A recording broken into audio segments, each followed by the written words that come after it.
if this president is thinking about putting us in a position where we're in a war with Iran, the consequences will be absolutely unacceptable and tragic in terms of the young men and women who are American soldiers who would be sent and deployed into something that was completely avoidable. In a Harris administration, we wouldn't have gotten ourselves into this mess. I do not believe that the current president of the United States is working in the best interest of the people of this country. I have good reason, based on everything we know publicly, to suspect and to be concerned that his motivation is more out of self-interest than it is the interest of the American people. You know, I'm traveling our country and meeting with the families who are sending their sons and daughters to these endless wars. And this president better take very seriously any threat that he makes. Which foreign country do you consider to be our greatest adversary?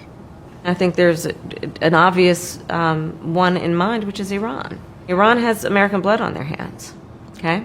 This attack on Israel, 200 ballistic missiles.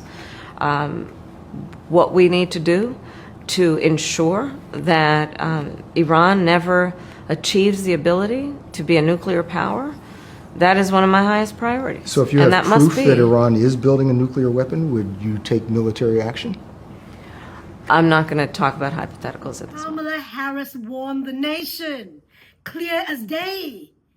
In this clip that you just seen, she was delivering this very powerful message about the risks of ignoring dangerous leadership, which we are going through right now.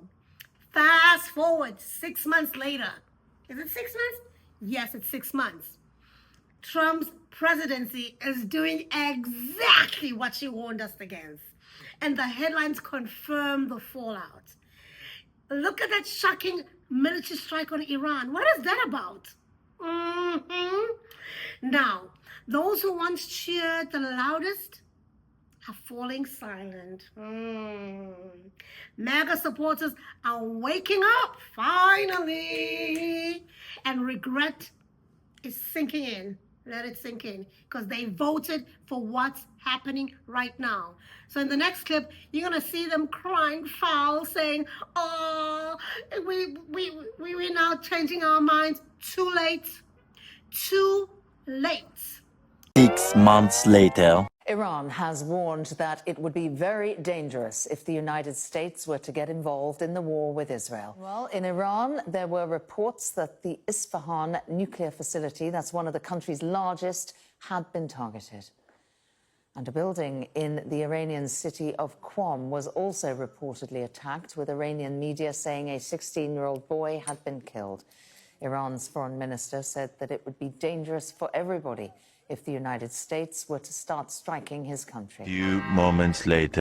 A short time ago, the U.S. military carried out massive precision strikes on the 3 key nuclear facilities in the Iranian regime: Fordow, Natanz, and Esfahan. Everybody heard those names for years as they built this horribly destructive enterprise. Our objective was the destruction of Iran's nuclear enrichment capacity and a stop to the nuclear threat posed by the world's #1 state sponsor of terror. Tonight, I can report to the world that the strikes were a spectacular military success. Iran's key nuclear enrichment facilities have been completely and totally obliterated. 5 hours later. In 2 weeks, I'm done. You want to talk about regretting your vote? I never thought I'd say that, but I regret my vote. I voted for Trump. I voted for Trump, and I regret it now. As a Hispanic, I voted for Donald J. Trump. Dude, I regret it so much, man. I am regretting my vote for Donald Trump. I voted for Donald Trump, and now I regret it. A lot of people who were like me voted for Trump and have to account for that. I regret voting for Trump. So deeply regret my vote for Donald Trump. I regret voting for Trump. I was a dumbass, voted for Trump. It was the worst decision I ever made. I've seen the light, and I got out of MAGA. A lot of us there have seen the light. We have deep regrets. I feel guilty because I voted for Trump twice. I feel very guilty because I feel responsible That's why he's still running. I was with Trump for 9 straight years. I'm disappointed. I'm very disappointed in Trump right now. This isn't just politics. It's about the cost of ignoring the warning signs. Because the warning signs were there. Kamala spoke until she turned blue.